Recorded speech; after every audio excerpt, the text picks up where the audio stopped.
Hello मित्रांनो, welcome to study revolution. आज आपण 22 ऑक्टोबर 2021चा द हिंदू बघतोय आणि तोही आपल्या मातृभाषेतून म्हणजे मराठीमधून. पहिल्यांदा आपल्या लेक्चरचं स्वरूप सांगतो. पहिल्यांदा आपण न्यूज डिस्कस करतो आणि त्यानंतर जे काय महत्त्वाचे एडिटोरियल्स असतात ते आपण डिटेलमध्ये डिस्कस करण्याचा प्रयत्न करतो. चला तर मग स्टार्ट करूया. 22 ऑक्टोबर 2021चा द हिंदू आपल्याला काय सांगतोय बघू. पहिल्या न्यूजपासून डिस्कस करण्यास सुरुवात करू. So let start. आपली पहिली जी न्यूज आहे ती फार्मर्सशी रिलेटेड न्यूज असलेली आपल्याला पाहाव्यास मिळते. फार्मर्स जे शेतकरी आहेत ते खूप दिवसांपासून प्रोटेस्ट करतायत आणि ते कशाच्या विरोधात प्रोटेस्ट करतायत तर फार्म ॲक्ट जो नवीन आला आहे त्या फार्म ॲक्टच्या विरोधात प्रोटेस्ट करताना आपल्याला पाहाव्यास मिळत आहे. सुप्रीम कोर्टाने त्याच्यामध्ये एक स्टेटमेंट दिले आणि त्या स्टेटमेंटमुळे ही न्यूज आलेली पाहाव्यास मिळते. सुप्रीम कोर्टाने सांगितलंय की प्रोटेस्ट करण्याचा आंदोलन करण्याचा प्रत्येकाला अधिकार आहे, परंतु त्या आंदोलनामध्ये ते कोणत्याही प्रकारे रोड ब्लॉक करू शकत नाहीत किंवा पब्लिक लाईफ जी आहे ती डिस्टर्ब करू शकत नाहीत. अशा प्रकारचं स्टेटमेंट सुप्रीम कोर्टाने दिलेलं आपल्याला पाहाव्यास मिळतं. मग आता याच्यातून की पॉईंट आपल्याला काय घ्यायचं आहे तर पहिला की पॉईंट आपल्याला फार्म ॲक्ट विषयी डिटेल इन्फॉर्मेशन असायला पाहिजे. हे ऑलरेडी अगोदर पण मी तुम्हाला खूप वेळा सांगून ठेवले. फार्म ॲक्टमध्ये काय काय तरतुदी आहेत, फार्म ॲक्टचा डिटेल अभ्यास तुम्ही केला नसेल तर तो अभ्यास व्यवस्थितरित्या करून घ्या. मेन्सला त्याच्यावरती क्वेश्चन फॉर्म होऊ शकतो, प्रीला पण त्याच्यावरती क्वेश्चन फॉर्म होऊ शकतो आणि राज्यसेवेला सुद्धा हे इम्पॉर्टंट आहे. त्याच्यामुळं जास्तीत जास्त याचा अभ्यास करून ठेवा तुम्ही डिटेलमध्ये. हा पहिला की पॉईंट झाला. दुसरा, इथं प्रोटेस्ट विषयी बोलले गेले. मग प्रोटेस्ट करण्याचा जो अधिकार आहे त्याच्यामध्ये त्याच्याविषयी खरं तर इंडियन पिनल कोडमध्ये काय तरतूद आहे आणि भारतीय विशेष करून भारतीय राज्यघटनेमध्ये त्याच्याविषयी काय तरतूद आहे, कोणती संबंधित आर्टिकल्स त्याचे आहेत याची डिटेल इन्फॉर्मेशन काढून ठेवणं गरजेचं आहे. हे दोन की पॉईंट आपण या न्यूजच्या माध्यमातून अभ्यास करून ठेवू शकतोय, अभ्यास करून ठेवणं गरजेचं आहे. हा पहिला झाला, ही पहिली न्यूज झाली. याच्यातून काय की पॉईंट घ्यायचे आहेत आपल्याला ते आपण बघितलं. पुढची जी न्यूज आहे ना ती आपण 100 करोड म्हणजे 1 बिलियन डोसेस पूर्ण केलेले आपल्याला पाहाव्यास मिळत आहेत. ते जे टार्गेट आहे ते आपलं पूर्ण केले आणि त्याच्यासाठीच प्राईम मिनिस्टर नरेंद्र मोदी यांनी जे हेल्थ केअर वर्कर आहेत त्यांना हे सर्व क्रेडिट दिलेलं आपल्याला पाहाव्यास मिळते. त्याचबरोबर भारताच्या जनतेला त्यांनी क्रेडिट दिलेलं पाहाव्यास मिळते. आणि हे जगामध्ये खरं तर आपण सगळ्यात जास्त फास्ट वॅक्सिनेशन करणारी कंट्री ठरलेलो आहेत या माध्यमातून. आणि यामुळे आपलं वर्ल्ड हेल्थ ऑर्गनायझेशनच्या काही ऑफिशियल्सकडून सुद्धा कौतुक झालं, युनिसेफच्या काही ऑफिशियल्सकडून सुद्धा कौतुक आपल्या कंट्रीचं, आपल्या हेल्थ केअर वर्कर्सचं झालेलं आपल्याला पाहाव्यास मिळते. आणि ती आपल्याला खरं तर प्राऊड मुवमेंट आहे आणि खरं तर खूप सुख देणारी बातमी असलेली आपल्याला पाहाव्यास मिळते. कारण आपली जवळजवळ 136 कोटी जनता आहे आणि त्यातल्या 100 कोटी जनतेला आपण आत्तापर्यंत वॅक्सिनेटेड पूर्ण केलेलं आहे. आता फक्त 36 कोटी जनतेला वॅक्सिनेशन करायचं आहे. आता ही 100 कोटी जनता जी आहे ना त्या 100 कोटी जनतेला टोटल वॅक्सिनेशन झालं नाही, परंतु 100 कोटी जनतेमध्ये मिनिमम पहिला डोस तरी सर्वांना दिला गेला आहे. अशा प्रकारच्या जी आकडेवारी आहे ती 100 कोटीची आकडेवारी यांनी सांगितलेली आपल्याला पाहाव्यास मिळते. आणि इथून पुढे आता 36 कोटी जनतेला वॅक्सिनेशन करणं हे खूप कमी आणि खूप सोपं टार्गेट आपल्यासमोर राहिलेलं आहे. त्यामुळं कोविड-19च्या या पॅन्डेमिकमुळं मधून जवळजवळ इंडिया कंट्री जी आहे ती टोटल आपला इंडिया बाहेर पडताना आपल्याला पाहाव्यास मिळतो या खात्यापासून. समजते तुम्हाला? मग आता याच्यामधून की पॉईंट आपल्याला काय घ्यायचं आहे तर वॅक्सिनेशनशी रिलेटेड काय काय पॉलिसीज आहेत. आता कोविन प्लॅटफॉर्म आहे, कोविन ॲप लॉन्च केलं होतं गव्हर्नमेंटनं. मग तो कोविन प्लॅटफॉर्म काय त्याची डिटेल इन्फॉर्मेशन आपण काढून ठेवायची. त्याचबरोबर नवनवीन गव्हर्नमेंटच्या स्कीम ज्या कोविड-19 पिरियडमध्ये आल्या त्या स्कीम विशेष करून आपण अभ्यास करून ठेवणं गरजेचं आहे. जसं की PM केअर फंड आला होता, PM केअर फंड लॉन्च केला होता. मग PM केअर फंड स्कीम काय आहे, त्याचं महत्त्व काय आहे, अशा प्रकारच्या ज्या स्कीम आहेत त्या कोविड-19शी रिलेटेड खरं तर स्कीम आहेत. त्याच्यामध्ये लोकांना काय मदत करण्यासाठी स्कीम जाहीर केल्या गेल्या आहेत, वॅक्सिनेशनसाठी काय स्कीम सेंट्रल गव्हर्नमेंटनं जाहीर केलेल्या आहेत. त्या ज्या सर्व स्कीम आहेत त्याचा डिटेलमध्ये अभ्यास करून ठेवा. त्याच्यावरती डायरेक्ट क्वेश्चन फॉर्म होऊ शकतो. त्याच्यामुळे ते आपल्यासाठी महत्त्वाचं आहे. समजते तुम्हाला? एवढंच इम्पॉर्टंट या न्यूजमध्ये. पुढची न्यूज कोणती महत्त्वाची ते बघूया. पुढची न्यूज आहे ती पुढची न्यूज जे आपले प्राईम मिनिस्टर आहेत ते ग्लासगोमध्ये होणाऱ्या क्लायमेट मीटमध्ये सहभागी होताना आपल्याला भविष्यामध्ये पाहाव्यास मिळते असं सांगणारी न्यूज आहे. त्याच्यामध्ये US, युरोपियन युनियन, UK यांच्याकडून जास्त इंडियाला प्रेफरन्स दिलेला आपल्याला पाहाव्यास मिळतं. त्याचबरोबर ही जी आहे ग्लासगोमधली मीटिंग आहे ती COP26ची मीटिंग असलेली आपल्याला पाहाव्यास मिळते. आणि त्यामुळं त्याच्यामध्ये विशेष करून क्लायमेट चेंजवरती म्हणजे इन्व्हायरमेंटवरती खऱ्या अर्थानं चर्चा होताना आपल्याला पाहाव्यास मिळते. आणि त्याच्यामध्ये आता पुढं जर बघितलं तर UK सोबत आपला इंडियन गव्हर्नमेंट जे आहे ते पुढं कार्य करताना पाहाव्यास मिळते आणि युकेने सुद्धा तशी इच्छा युकेचे प्राईम मिनिस्टर बॉरिस जॉन्सन यांनी व्यक्त केली आणि त्याची जी हेडलाईन आहे ती one world one solar and one grid अशा प्रकारची हेडलाईन त्याची आहे आणि याच्यामध्ये इंडियासोबत आम्हाला काम करायला आवडेल अशा प्रकारची मनशा त्यांनी युनायटेड किंगडम प्राईम मिनिस्टरनी व्यक्त केलेली आपल्याला पाहाव्यास मिळते. त्यामुळे याच्यातून की पॉईंट आपल्याला काय घ्यायचा तर one world one solar one grid हा जो आपण सेंटेन्स म्हणू शकतो, हे जे स्टेटमेंट आहे ते टोटल अभ्यास करून ठेवा. याच्यावरती तुम्हाला काय लिहिता येते का बघा, याच्यावरती डायरेक्ट क्वेश्चन फॉर्म होऊ शकतो, म्हणजे याच्यावरती एसे सुद्धा विचारला जाऊ शकतो. त्यामुळं याच्यावरती कशा पद्धतीने आपल्याला एसे लिहिता येईल, 1200-1500 शब्द आपल्याला याच्यावरती कशा पद्धतीने लिहिता येतील हे खरं तर आपल्याला आपण त्याची खरं तर तयारी करून ठेवणं कुठंतरी गरजेचं आहे. हा पहिला की पॉईंट आपला होऊ शकतो. दुसरा की पॉईंट आपला काय होऊ शकतो तर क्लायमेट चेंज रिलेटेड काय काय इंटरनॅशनल लेवलला ऑर्गनायझेशन कोणकोणते आहेत त्या कार्य करत आहेत, काय काय महत्त्वाचे इन्सिडेंट आहेत ते डिटेलमध्ये आपल्याला अभ्यास करून ठेवणं गरजेचं आहे. आता इंटर गव्हर्नमेंटल पॅनलचा रिपोर्ट आला होता. मग तो इंटर गव्हर्नमेंटल पॅनलचा जो रिपोर्ट आहे तो खरं तर रिपोर्ट बघून ठेवणं आपल्याला गरजेचं आहे. त्याला आपण IPCC रिपोर्ट सुद्धा म्हणतो. IPCC रिपोर्ट आला होता, inter governmental panel on climate change त्याला आपण म्हणतो. त्याचा जो 6वा रिपोर्ट आहे तो 6वा रिपोर्ट आला होता आणि त्याच्यामध्ये काय सूचना दिल्या होत्या, त्याच्यामध्ये आपल्याला काय काय सूचना मिळाल्या होत्या त्या खरं तर अभ्यास करून ठेवणं गरजेचं आहे. आता IPCCचा रिपोर्ट जो आहे त्याच्यावरती अगोदर पण मी बोललो, जर तुम्ही त्यावेळेस नोट्स काढून ठेवल्या असेल तर त्याचे रिव्हिजन तुम्ही करत असाल. जर नसेल करा तर इंटरनेटवरून याची इन्फॉर्मेशन बघा, त्याच्या नोट्स बनवून ठेवा, जेणेकरून तुम्हाला याच्याविषयी सर्व इन्फॉर्मेशन असायला पाहिजे. त्याचबरोबर आणखी क्लायमेट चेंजविषयी महत्त्वाचं जे वारंवार न्यूजमध्ये असतं ते काय असतं तर पॅरिस ॲग्रीमेंट जास्त न्यूजमध्ये असतं. मग आता पॅरिस ॲग्रीमेंटशी रिलेटेड डिटेल इन्फॉर्मेशन आपल्याला असायला पाहिजे. समजते पॅरिस ॲग्रीमेंट कधी लॉन्च झाला वगैरे वगैरे सर्व इन्फॉर्मेशन आपल्याला असणं कुठंतरी गरजेचं आहे. त्याचबरोबर COP26 इथं पण दिलं आहे, हे सुद्धा क्लायमेट चेंजमुळे जास्त न्यूजमध्ये असतं. मग आता COP26 विषयी डिटेल इन्फॉर्मेशन आपल्याला असायला पाहिजे. समजते. मग COP26च्या किती मीटिंग झाल्या आहे, किती मीटिंग आहे, त्याच्यामध्ये विशेष करून काय डिस्कस केले जाते याची डिटेल इन्फॉर्मेशन आपल्याला असायला पाहिजे. आणि शेवटचा आणि सगळ्यात महत्त्वाचा की पॉईंट काय तर क्लायमेट चेंज वरती आपल्याला लिहिता यायला पाहिजे. क्लायमेट चेंजवरती आपला अभ्यास असणं कुठंतरी गरजेचं आहे. नेमकं क्लायमेट चेंज म्हणजे काय, what is the definition of that concept, we should know about this clearly. त्यामुळं आपल्याला क्लायमेट चेंज विषयी जेवढी इन्फॉर्मेशन घेता येईल तेवढी इंटरनेटचा आधार घेऊन एखाद्या इन्व्हायरमेंटल बुकचा आधार घेऊन आपल्याला काढून ठेवणं गरजेचं आहे. समजते. त्यामुळं क्लायमेट चेंज ही कन्सेप्ट जी आहे ती आत्ता जास्त न्यूजमध्ये आलेली कन्सेप्ट आहे आणि जास्त त्याला अनेक महासत्ता देश आहेत, विकसनशील देश आहेत, त्यांच्याकडून जास्त महत्त्व दिलं जातं. त्यामुळं we should read about this, we should get a detail information about this. हे खरं तर इम्पॉर्टंट आहे आपल्यासाठी या न्यूजच्या अंतर्गत. एवढंच इम्पॉर्टंट या न्यूजमध्ये. पुढची महत्त्वाची जी न्यूज आहे ती पुढची महत्त्वाची न्यूज आहे इकॉनॉमिकल विकर सेक्शन कोटा जो आहे त्याच्याशी रिलेटेड आहे.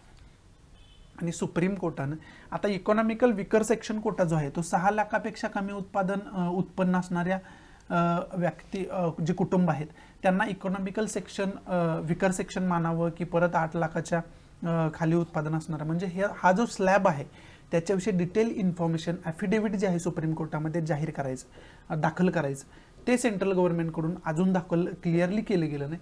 त्यामुळे सुप्रीम कोर्टानं खरं तर सेंट्रल गव्हर्नमेंटला या कोट्याविषयी विचारले की जे विशेष करून इथं मेडिकल एक्झामची नीट एक्झाम होते ना त्याच्यामध्ये जो ऑल इंडिया कोटा असतो EWSचा इकॉनॉमिकल विकर सेक्शन कोटा, त्याच्यासाठी खरं तर हे क्लिअर असणं गरजेचं आहे की तुमचं कुटुंबाचं उत्पन्न नेमकं वार्षिक उत्पन्न किती रुपयाच्या खाली असायला पाहिजे जेणेकरून तुम्हाला इकॉनॉमिकल विकर सेक्शनमध्ये तुमची गणती होईल किंवा गणती होणार नाही याच्यासाठी.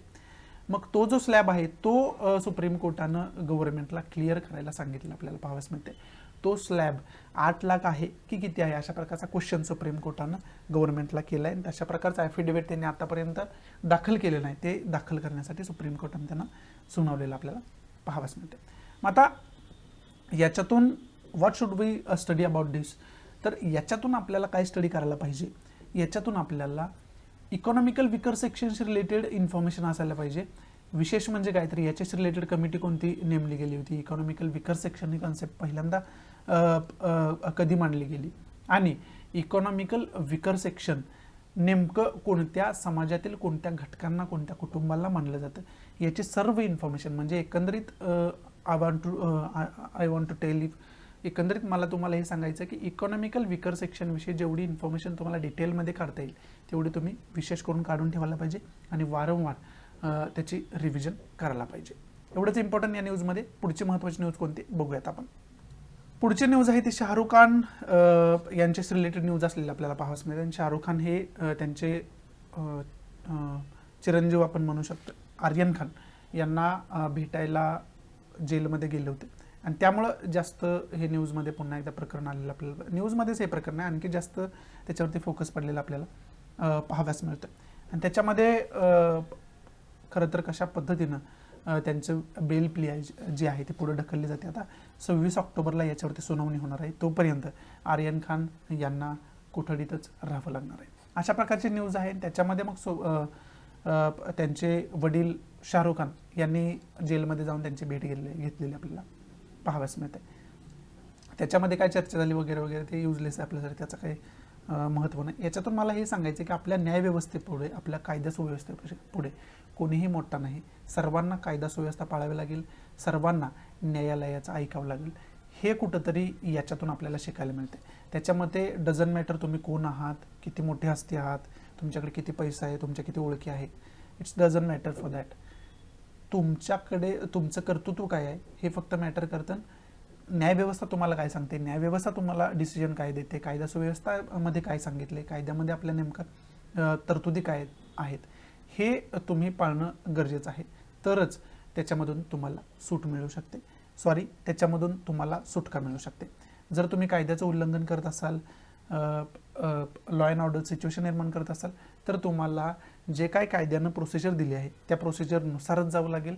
त्याच्यामध्ये तुम्ही कोणीही असा, समजते तुम्हाला. म्हणजे इथं तुम्हाला कायद्यासमोर समानता जी कन्सेप्ट आहे आपली पॉलिटीमधली, कॉन्स्टिट्यूशनमधली ज्यावेळेस आपण अभ्यास करतो, इक्वेलिटी जी आहे ती इक्वेलिटी प्रकर्षानं जाणवते.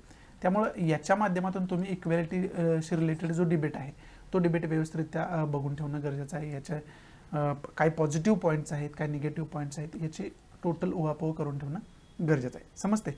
याच्यामधून मला एकच दिसतं की ती इक्वॅलिटी कशा पद्धतीनं आपण सस्टेन करतोय, डेव्हलप करतोय आणि त्याचं पालन करतोय, ती जास्त प्रमाणात वाढवण्याचा प्रयत्न करतोय, हे खरं तर हे एक्झाम्पल आपल्याला शिकवून जातं. Nothing more important in this news, so we should go ahead. दुसरी न्यूज जी आहे ती act on illegal construction in Kaziranga. आता याच्यामध्ये काझीरंगा नॅशनल पार्क जास्त न्यूजमध्ये आला. आता काझीरंगा नॅशनल पार्कमध्ये जे इलिगल कन्स्ट्रक्शन झालं आहे त्याच्यावरती आसाम गव्हर्नमेंटनं काय ॲक्शन घेतली अशा प्रकारचं जे क्वेश्चन आहे तो सेंट्रल इम्पॉवर्ड कमिटीनं विचारलेला आपल्याला पाहाव्यास मिळतं. त्यामुळे काझीरंगा नॅशनल पार्क न्यूजमध्ये आलं. मग आता आपल्याला की पॉईंट याच्यातून काझीरंगा नॅशनल पार्क आणि टायगर रिझर्व याच्याविषयी डिटेल इन्फॉर्मेशन असायला पाहिजे.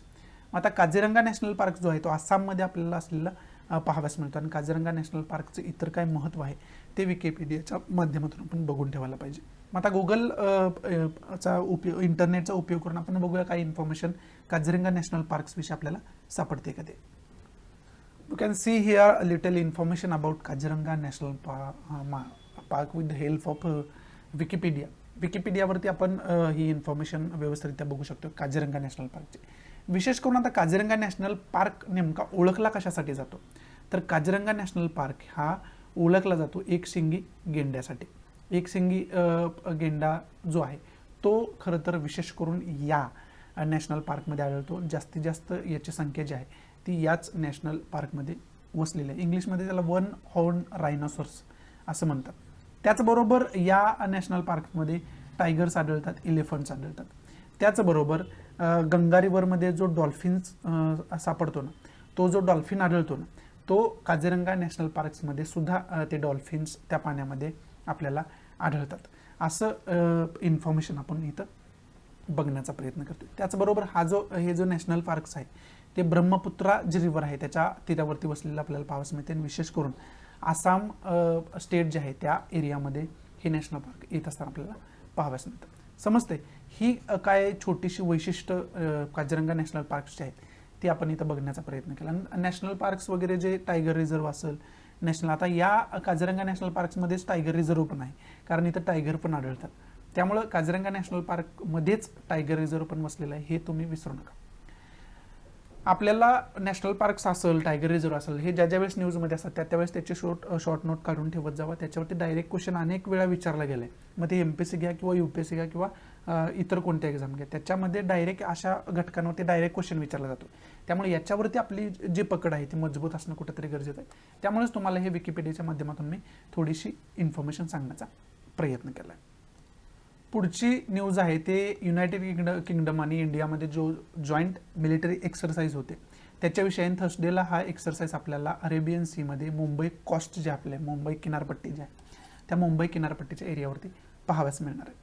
आणि याचा उद्देश जो आहे तो पीस कीपिंग म्हणजे जागतिक शांतता कशा पद्धतीने आपण डेव्हलप करू शकतोय ना त्याच्याशी रिलेटेड हा एक्सरसाइज आपल्याला असलेला पाहाव्यास मिळते. शांतता या दृष्टीतून आपण कसं एकत्र येऊन कार्य करू शकतो त्याची एक एक्सरसाइज ही असलेली आपल्याला पाहाव्यास मिळते. या एक्सरसाइजचं नाव आहे कोकण शक्ती. आता कोकण शक्ती हे लक्षात ठेवण्याचं तुम्हाला सगळ्यात मोठा फंडा काय, तर ही जी एक्सरसाइज होणार आहे ती मुंबई किनारपट्टीवरती होणार आहे. आणि मुंबई किनारपट्टीचा जो भाग आहे तो कोकणचा भाग येतो, त्यामुळे याला कोकण शक्ती नाव दिलं. हे सामान्य लॉजिक आहे. त्यामुळं असं जर तुम्ही लक्षात ठेवत असाल तर तुम्हाला ते परमनंट कालावधीसाठी लक्षात राहण्यास मदत होते. मग आता की पॉईंट याच्यातून आपल्याला काय बघायचं, तर याचं नाव काय आहे एक्सरसाइजचं, तर ती कोकण शक्ती हे नाव आहे त्याचं, बरोबर आहे. दुसरा महत्त्वाचा काय, हे कोणाकोणामध्ये एक्सरसाइज होते, तर UK आणि इंडियामध्ये एक्सरसाइज होते. त्याचबरोबर याचा उद्देश काय आहे, what is the purpose of this, तर पीस अँड स्टॅबिलिटी. कशा पद्धतीने आपण पीस अँड स्टॅबिलिटी डेव्हलप करू शकतो याच्यासाठी ही एक्सरसाइज कंडक्ट केली जाते. समजते. हे 3 की पॉईंट विशेष करून व्यवस्थितरित्या लक्षात ठेवणं गरजेचं आहे. हे नोट करून ठेवणं गरजेचं आहे. याच्यावरती डायरेक्ट क्वेश्चन फॉर्म होऊ शकतो. त्यामुळे UK आणि इंडियामध्ये कोणती एक्सरसाइज झाली होती आत्ताच, तर कोकण शक्ती एक्सरसाइज झाली होती म्हणायचं त्याला. म्हणजे झाली नाही आणखी, पण जर झाल्यानंतर याच्यावरती अशा पद्धतीनं क्वेश्चन विचारला जाईल, कोकण शक्ती त्याला नाव दिलं जाईल किंवा आणखी काय वेगवेगळे पर्याय दिले जाईल. तर त्याच्यातून कोकण शक्ती पर्याय तुम्हाला निवडता आला पाहिजे. त्याचा उद्देश काय होता हे विचारलं जाईल. पीस अँड स्टॅबिलिटी म्हणजे स्थिरता आणि शांतता प्रस्थापित करणं हा त्याचं उद्देश होता. आणि कोणा दोघांमध्ये झाली, तर युनायटेड किंगडम आणि इंडियामध्ये झाली. अशा पद्धतीचा सुद्धा क्वेश्चन विचारला जाऊ शकतो. त्यामुळे हे क्वेश्चनच्या दृष्टीतून खूप महत्त्वाची न्यूज आहे.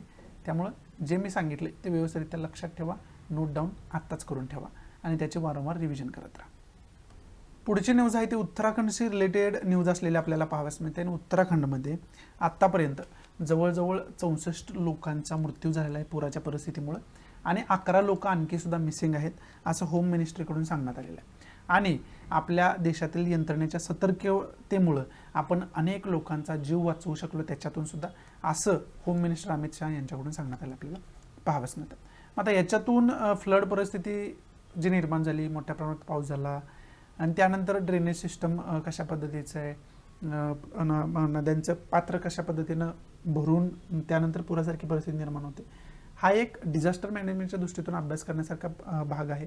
आणि डिझास्टर मॅनेजमेंटच्या दृष्टीतून पुराच्या परिस्थितीमध्ये आपण कशा पद्धतीने प्रिकॉशन्स घेऊ शकतो हे व्यवस्थितरित्या अभ्यास करून ठेवणं कुठेतरी गरजेचं आहे. डिझास्टर मॅनेजमेंट हा डायरेक्ट आपल्याला सिलेबसमध्ये दिलेला घटक आहे, त्यामुळे त्याचा सुद्धा आपल्याला अभ्यास असणं कुठेतरी गरजेचं आहे. दुसरा की पॉईंट आपण याच्यातून काय घेऊ शकतो, तर उत्तराखंडचं लोकेशन इंडिया पॉलिटिकल मॅपच्या माध्यमातून व्यवस्थितरित्या बघून ठेवणं गरजेचं आहे. मग ते आपण उत्तराखंडचं लोकेशन इथंच बघून ठेवूया. काल पण आपण बघितलं तर आज पण बघूया. आपण इथंच इंटरनेटच्या माध्यमातून बघण्याचा प्रयत्न करूया. इथं आपण या मॅपवरती उत्तराखंडचं लोकेशन बघू शकतो. इथं आपल्याला उत्तराखंड पाहाव्यास मिळतं. शेजारी राज्यांचा विचार केला तर त्याच्यामध्ये उत्तर प्रदेश आहे, त्याच्यामध्ये इकडं हरियाणाची बाउंड्री टच करत नाही पण शेजारी राज्य आहे. इकडे हिमाचल प्रदेशची बाउंड्री इथं शेअर होताना आपल्याला पाहाव्यास मिळते. इंटरनॅशनल बाउंड्रीचा विचार केला तर चायनाची इथं बाउंड्री शेअर होते, त्याचबरोबर इकडे नेपाळची बाउंड्री इथं शेअर होते. या 2 देशांची बाउंड्री उत्तराखंडला टच होताना आपल्याला पाहाव्यास मिळते. हे आपण इंडिया पॉलिटिकल मॅपचा आधार घेऊन उत्तराखंडचं लोकेशन व्यवस्थितरित्या बघण्याचा प्रयत्न केला. पुढची न्यूज आहे ती ई-प्रायसनशी रिलेटेड न्यूज आहे. आता जे कैदी असतात, जे गुन्हेगार असतात, त्यांना शिक्षा झालेली असते, त्यामुळे ते शिक्षा भोगत असतात, परंतु त्यांना काही कालावधीनंतर पॅरोलवरती काही कालावधीसाठी बाहेर त्यांच्या घरी जाऊन येणं किंवा घरच्यांना भेटण्यासाठी सुद्धा त्यांना मुभा दिली जाते. त्याला आपण पॅरोल, फरलॉग अशा प्रकारचे शब्द वापरतो. परंतु काय काय वेळेला काय होतं, हे पॅरालोलचे जे कैदी आहेत ते ठराविक कालावधी संपल्यानंतर वापस जेलमध्ये जाण्याची शक्यता कमी असते, ते पळून जाऊ शकतात, देश सोडून जाऊ शकतात. त्याच्यासाठी मग एक टेक्निकल डेव्हलपमेंट करणं गरजेचं होतं आणि ती डेव्हलपमेंट आता युनियन होम मिनिस्टरने केलेली आपल्याला पाहावयास मिळते. ई प्रायसन्स प्लॅटफॉर्म डेव्हलप केला आहे आणि प्रत्येक स्टेटला सांगितलं आहे की ई प्रायसन्सवरती जे पॅरालल्सवरती कैदी तुम्ही सोडलेले आहेत त्यांचे जे लेटेस्ट फोटोग्राफ आहेत तुम्ही अपलोड करून ठेवणं गरजेचं असतं. प्रत्येक वेळेस अपलोड करा, जेणेकरून जर अशा पद्धतीची घटना घडत असेल तर लवकर आपण त्यांना ट्रॅक करू शकतो, त्यांना पकडू शकतो. समजते? त्यामुळे ई प्रायसन्स विषयी तुम्हाला विचारलं गेलं तर तुम्हाला हे माहिती असणं गरजेचं आहे, ते तुम्हाला मी इथं सांगण्याचा प्रयत्न केला. याचा की पॉईंट या न्यूजचा हीच आहे की ई प्रायसन्स विषयी तुम्हाला डिटेल इन्फॉर्मेशन असायला पाहिजे. ई प्रायसन्स नेमकं काय आहे ते तुम्हाला ऑलरेडी आता मी सांगितलं आहे. एवढंच महत्त्वाचं या न्यूजमध्ये. पुढची न्यूज कोणती बघूयात आपण. पुढची जी न्यूज आहे ती फाट विषयी न्यूज आहे. फायनान्शियल ॲक्शन टास्क फोर्स विषयी न्यूज आहे. इंटरनॅशनल लेवलला कार्य करणारी ही ऑर्गनायझेशन आहे आणि ही विशेष करून ऑर्गनायझेशन कशासाठी स्थापन केली गेली, ज्या कंट्री आहेत ना त्या टेररिस्ट ऑर्गनायझेशनला मदत करणार, फायनान्शियल मदत करतात, त्या फायनान्शियल मदत करणाऱ्या कंट्रीज ज्या आहेत त्या कंट्रीज वरती कशा पद्धतीनं प्रतिबंध लादू शकतो आपण, त्याच्यासाठी खरं तर फाटची स्थापना झालेली आहे. त्याला फायनान्शियल ॲक्शन टास्क फोर्सची स्थापना झाली आपण असं म्हणू शकतो. आणि पाकिस्तान अगोदर ग्रे लिस्टमध्ये होता, परत आणखी पाकिस्तानला ग्रे लिस्टमध्येच टाकण्यात आलेलं आपल्याला पाहावयास मिळते. समजते? फायनान्शियल ॲक्शन टास्क फोर्समध्ये ग्रे लिस्ट असते, त्यानंतर ब्लॅक लिस्ट असते, मला वाटते ब्लॅक लिस्ट असते. आणि ब्लॅक लिस्टेड जर एखादी कंट्री झाली तर त्या कंट्रीला डायरेक्ट टेररिस्ट कंट्रीज मानलं जातं. टेररिस्टला मदत करणारी कंट्री डायरेक्ट मानलं जातं, टेररिस्टला आसरा देणारी कंट्री डायरेक्ट मानलं जातं. आणि तशा पद्धतीच्या लिस्टमध्ये ग्रे लिस्टमध्ये पाकिस्तान आला आहे आणि पाकिस्तानवरती आरोप हे आहेत की लष्करी तैबाला ते मदत करतात, जैश ए मोहम्मद, अल कायदा, तालिबान अशासारख्या ज्या टेररिस्ट ऑर्गनायझेशन आहेत, आतंकवादी संघटना आहेत, त्यांना पाकिस्तान मदत करतो. त्यामुळं पाकिस्तानला पुन्हा एकदा ग्रे लिस्टमध्ये टाकण्यात आलेलं आपल्याला पाहावयास मिळतं. मग आता याच्यामधून की पॉईंट आपल्याला काय घ्यायचं आहे, तर पहिला की पॉईंट आपल्याला फाट विषयी माहिती असणं गरजेचं आहे, फायनान्शियल ॲक्शन टास्क फोर्स विषयी माहिती असणं गरजेचं आहे. आणि दुसरा की पॉईंट महत्त्वाचा काय, तर फायनान्शियल ॲक्शन टास्क फोर्सच्या लिस्ट कोणकोणत्या असतात त्या खरं तर डिटेलमध्ये माहिती असणं गरजेचं आहे. मग आता फायनान्शियल ॲक्शन टास्क फोर्सविषयी आपण इथे इंटरनेटवरून काय माहिती मिळते का बघूयात आपण ते. This is the little information about financial action task force. आणि त्याच्याविषयी इन्फॉर्मेशन बघत असताना पहिल्यांदा याचा पर्पज, मेंबर्स किती आहेत, तर 39 कंट्रीज याच्या मेंबर्स आहेत. त्याचबरोबर हेडक्वार्टर कुठं आहे, पॅरिस फ्रान्समध्ये याचं हेडक्वार्टर आहे. प्रेसिडेंट कोण आहे, तर मार्कस प्लेयर हे त्याचे प्रेसिडेंट आहेत. पर्पज याचा काय आहे, तर combat money laundering and terrorism financing. टेररिस्टला जे फायनान्सिंग करतात त्यांना कशा पद्धतीने आपण कॉम्बॅट करू शकतो, टॅकल करू शकतो, त्याच्यासाठी फायनान्शियल ॲक्शन टास्क फोर्सची स्थापना झालेली आहे. कधी स्थापना झाली, तर 1989 रोजी याची स्थापना झाली. याचं ॲब्रिव्हिएशन फाट जसं की मी तुम्हाला ऑलरेडी सांगितले. ऑफिशियल लँग्वेज फ्रेंच आणि इंग्लिश आहे. हे पण इथं आपण बघण्याचा प्रयत्न केला. याच्यामधल्या लिस्टविषयी विचार केला तर त्याच्यामध्ये 2 प्रकारच्या लिस्ट आहेत फायनान्शियल ॲक्शन टास्क फोर्सच्या. एक आहे ब्लॅक लिस्ट, त्याचा फॉर्मली मतलब असा होतो कॉल फॉर ॲक्शन, आणि ग्रे लिस्ट याचा फॉर्मली मतलब आहे तो आहे अदर मॉनिटर्ड ज्युरिस्डिक्शन्स. हे तुम्हाला खरं तर माहिती असणं गरजेचं आहे. ब्लॅक लिस्ट आणि ग्रे लिस्ट 2 प्रकारच्या लिस्ट आहेत आणि या ग्रे लिस्टमध्ये पाकिस्तान आहे. जर ब्लॅक लिस्टमध्ये गेला तर यांच्याकडून त्वरित ॲक्शन पाकिस्तानवरती घेतली जाईल, अनेक प्रकारचे निर्बंध पाकिस्तानवरती लादले जातील. हा त्याचा अर्थ आपल्याला असलेला पाहाव्यास मिळतो. म्हणजे आपल्या सोप्या भाषेत ग्रे लिस्ट म्हणजे वॉर्निंग आहे आणि ब्लॅक लिस्टमध्ये डायरेक्ट शिक्षा दिली जाईल जर ब्लॅक लिस्टमध्ये ती कंट्री गेली तर. समजते तुम्हाला? हे खरं तर इन्फॉर्मेशन. आणि बाकी आणखी इन्फॉर्मेशन बघायची झाली तर G7च्या प्रयत्नातून कल्पनेतून फाटची स्थापना झालेली आपल्याला पाहाव्यास मिळते. फायनान्शियल ॲक्शन टास्क फोर्सची स्थापना झालेली आपल्याला पाहाव्यास मिळते. ही छोटीशी इन्फॉर्मेशन आपण बघण्याचा प्रयत्न केला फायनान्शियल ॲक्शन टास्क फोर्सविषयी विकिपीडियाची मदत घेऊन. इथं आपल्या महत्त्वाच्या न्यूज समाप्त होत आहेत. आता महत्त्वाचे एडिटोरियल्स कोणते आहेत का बघू, कोणतं महत्त्वाचं त्याच्यामध्ये काय आपल्याला पॉईंट सापडत आहेत का ते बघूयात आपण. पुढचे जे first 2 article on the vaccination coverage, पहिले जे 2 आर्टिकल जे आहेत ना ते वॅक्सिनेशन कव्हरेज रिलेटेड आर्टिकल असलेले आपल्याला पाहाव्यास मिळतात. हे पण वॅक्सिनेशन रिलेटेड आहेत. हे तर नरेंद्र मोदींच्याच विचारातून लेखणीतून आलेलं आर्टिकल आहे. आणि त्याच्यामध्ये कशा पद्धतीनं आपण 100 कोटी जनतेला वॅक्सिनेट केलेलं आहे आणि ती किती मोठी आपली अचिव्हमेंट आहे हे याच्यामध्ये सांगण्याचा प्रयत्न केला, जे की ऑलरेडी आपण डिस्कस केले. याच्यामध्ये अशी कोणतीही फॅक्च्युअल इन्फॉर्मेशन आपल्याला दिलेली नाही आहे. आणि बाकी या इयर एंडपर्यंत आपल्याला राहिलेले जे ॲडल्ट पॉप्युलेशन आहे त्यांना वॅक्सिनेशन करावंच लागेल, अशा प्रकारचा सूर असणारं हे आर्टिकल आहे. त्याच्यामध्ये सुद्धा वॅक्सिनेशन विषयीच बोललं गेलं आहे, how to cover adult population to vaccination, अशा प्रकारचे डिस्कशन याच्यामध्ये केलेलं आपल्याला पाहाव्यास मिळते. बाकी इम्पॉर्टंट असं काही याच्यामध्ये नाही आहे, त्यामुळे ते डिस्कस करण्यात काही पॉईंट नाही. पुढचं जे आर्टिकल आहे ते Himalayan squaring of again in the Himalayan heights Beijing seems have. आता याच्यामध्ये चायना आणि इंडियाचा जो वारंवार वार चालू असतं, चायना आणि इंडियाचं वारंवार क्लॅश चालू असतं, तो विशेष करून लाईन ऑफ ॲक्च्युअल कंट्रोलवरून वाद चालू असतो. त्याच्यामध्ये वेगवेगळे जे पॉईंट्स आहेत लाईन ऑफ ॲक्च्युअल कंट्रोलचे त्याच्यावरून वाद चालू होता असतो. त्याच्यामध्ये मग पँगान्सो लेक आहे, त्याच्यामध्ये गलवान व्हॅली आहे, त्याच्यामध्ये हॉट स्प्रिंगचा एरिया आहे, अशा प्रकारचे अनेक एरिया आहेत. त्याच्यावरून वारंवार दोन्ही आर्मीमध्ये वाद चालू असतो.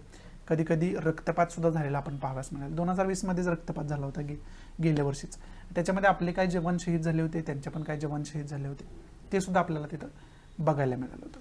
अशा पद्धतीचे जे क्लॅश आहेत ते कशा पद्धतीने आपण कमी करू शकतो, कशा पद्धतीने शांतता प्रस्थापित करू शकतो, हे आपल्याला खरं तर त्याच्यावरती लक्ष देणं गरजेचं आहे, असं या आर्टिकलमध्ये सांगितलं. आणि त्याचबरोबर त्याच्या पुढचं काय सांगितलं की याच्यावरती आपण लक्ष दिलं तरी त्याच्यावरती चायनाने सुद्धा त्या प्रमाणात इन्व्हॉल्वमेंट दाखवणं गरजेचं आहे, कॉपरेशननं राहणं गरजेचं आहे. त्यामुळे त्यांची पण हानी कमी होईल, आपली पण हानी कमी होईल, एकंदरीत शांतता प्रस्थापित होण्यात मदत होईल. त्यामुळे दोन्ही कंट्रीची डिग्निटी तशीच मेंटेन राहील, त्याचबरोबर एकमेकांचा रिस्पेक्ट मेंटेन राहील आणि तिथं शांतता मेंटेन राहील, अशा पद्धतीचा सूर या आर्टिकलमध्ये आलेला आपल्याला पाहाव्यास मिळतो. बाकी इम्पॉर्टंट असं काय नाही. मग याच्यातून की पॉईंट तुम्ही काय घेऊ शकता, तर याच्यामधून की पॉईंट आपल्याला घ्यायचं इंटरनॅशनल रिलेशनच्या दृष्टीतून चायनाचं आणि इंडियाचं रिलेशनशिप कशा पद्धतीचं आहे याची डिटेल इन्फॉर्मेशन आपण काढून ठेवणं गरजेचं आहे. इंटरनॅशनल रिलेशनच्या दृष्टीतून ते खूप महत्त्वाचं होऊन बसतं. समजते तुम्हाला? त्याच्यासाठी हे आर्टिकल आपल्याला महत्त्वाचं आहे. आणि त्याचबरोबर दुसरा की पॉईंट काय, तर लाईन ऑफ ॲक्च्युअल कंट्रोलचा उल्लेख आला आहे. काल पण मी मॅप दाखवला आहे, अनेक वेळा तुम्हाला लाईन ऑफ ॲक्च्युअल कंट्रोलचा मॅप दाखवला आहे. त्यामुळं आपल्याला लाईन ऑफ ॲक्च्युअल कंट्रोलचा मॅप जो आहे तो व्यवस्थितरित्या अभ्यास करून ठेवणं गरजेचं आहे. तुम्हाला मॅपवरती खूप चांगल्या पद्धतीनं पकड असणं गरजेचं आहे. समजते? कारण का, तर मेन्स आन्सर रायटिंगमध्ये ज्यावेळेस तुम्ही आन्सर रायटिंग करत असते ना त्यावेळेस काय गोष्टी तुम्हाला मॅपच्या माध्यमातून दाखवता आल्या पाहिजे. जसं मी इथं तुम्हाला जम्मू आणि काश्मीरचा मॅप इथं दाखवला आहे. इथं आपण लाईन ऑफ ॲक्च्युअल कंट्रोल दाखवू शकतोय, इथं लाईन ऑफ कंट्रोल दाखवू शकतोय. समजते तुम्हाला? हे आता इथं LOC तुम्हाला दाखवले मी, त्याचबरोबर इकडं जर दाखवले तो लाईन ऑफ ॲक्च्युअल कंट्रोल दाखवले.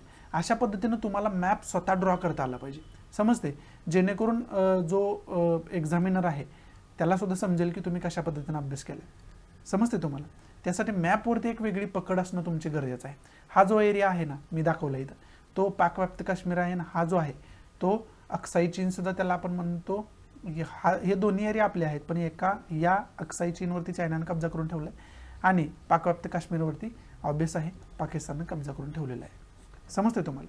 मग अशा प्रकारचे जे एरिया आहे ते मॅपनं तुम्हाला लिहिण्यापेक्षा मॅप डायरेक्ट काढून दाखवलं ना तर 150 शब्दांची पॉवर एका मॅपमध्ये. जर मॅप बघितला तर डायरेक्ट एक्झामिनरला कळू शकते की तुम्हाला नेमकं त्याच्यातून काय सांगायचं. मग ज्यावेळेस तुमच्याकडे वेळ वगैरे कमी पडत असतो लिखाणासाठी त्यावेळेस अशा प्रकारचा मॅप ड्रॉ करून, आणि अदरवाईज सुद्धा तुम्ही मॅप चांगल्या पद्धतीनं जर ड्रॉ तुम्हाला करता येत असेल, मॅपवरती तुमची चांगली पकड असेल तर ते मार्क मिळवण्यासाठी खूप महत्त्वाचा खूप मोठा माइलस्टोन निर्माण होऊ शकतो. त्यामुळे मॅप मी वारंवार तुम्हाला त्याच्यासाठीच मॅप तुमचा वारंवार मी मॅपची प्रॅक्टिस का घेत असतो, मॅपवरती का डिस्कशन करत असतो, मॅप का तुम्हाला दाखवण्याचा प्रयत्न करत असतो, तर त्याच्यामागचं हे कारण आहे की इम्प्रेसिव्ह आन्सर रायटिंगसाठी तुम्हाला मॅपवरती एक वेगळी पकड असणं गरजेचं आहे. त्याच्यासाठी समजतं तुम्हाला? एवढंच इम्पॉर्टंट या आर्टिकलमध्ये, बाकी इम्पॉर्टंट असं काही नाही आहे.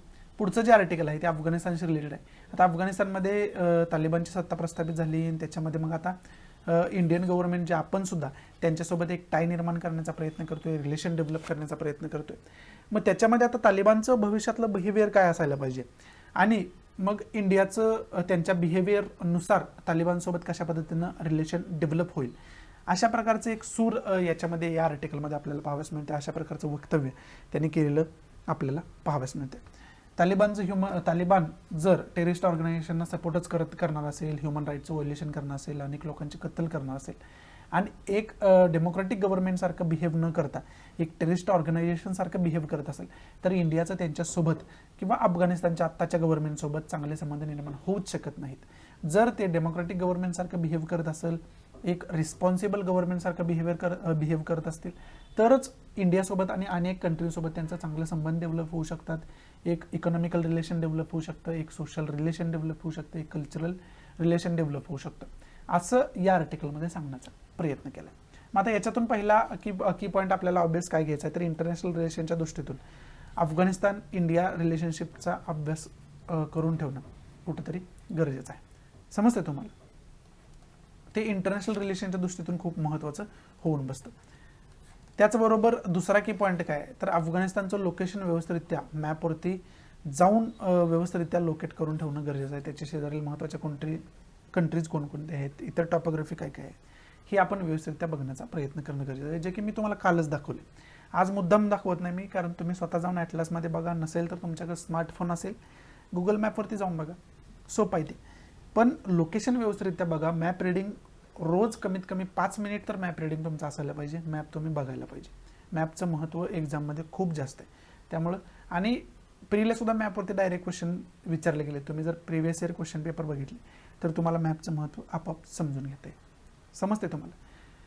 इथं आपले आजचे एडिटोरियल्स जे महत्त्वाचे होते, आजच्या न्यूज महत्त्वाच्या होत्या, त्या समाप्त होत आहेत. आणि या नोटवरती मी आजचा द हिंदू समाप्त करतोय. I hope I could explain everything in our Marathi language. I hope that if you like, then do like. Please share all our Marathi students. म्हणजे मराठी स्टुडंटला जास्तीत जास्त हे शेअर करा, जेणेकरून सर्व मराठी विद्यार्थ्यांना याचा फायदा होऊ शकेल. आणि विशेष म्हणजे मराठी विद्यार्थ्यांना फायदा होण्याचा उद्देशच याच्या पाठीमागे आहे. त्यामुळंच मी हे सगळं करतोय. त्यामुळं जर तुम्ही शेअर केलं तरच ते शक्य होऊ शकतं. त्यामुळे please do share to our all Marathi students. आणि आवडत असेल तर लाईक करा, नसेल तर डिसलाईक करा. डिसलाईक का केलं हे कमेंट बॉक्समध्ये नक्की सांगा, जेणेकरून तुमच्या इन्स्ट्रक्शननुसार त्याच्यामध्ये मी इम्प्रोव्हायझेशन करू शकेन. आपला टेलिग्राम चॅनल आहे, टेलिग्राम ग्रुप आहे, ते पण जॉईन करा, जेणेकरून इतर व्हिडिओचे ज्या अपडेट्स आहेत, चॅनलचे अपडेट्स आहेत, लेक्चरचे अपडेट्स आहेत, त्या तुम्हाला वेळोवेळी मिळत राहतील. या नोटवरती मी तुमची आजच्यापुरती रजा घेतो. भेटूया आपण उद्याच्या द हिंदूच्या लेक्चरमध्ये. तोपर्यंत thanks for watching. Goodbye. Take care. जय हिंद.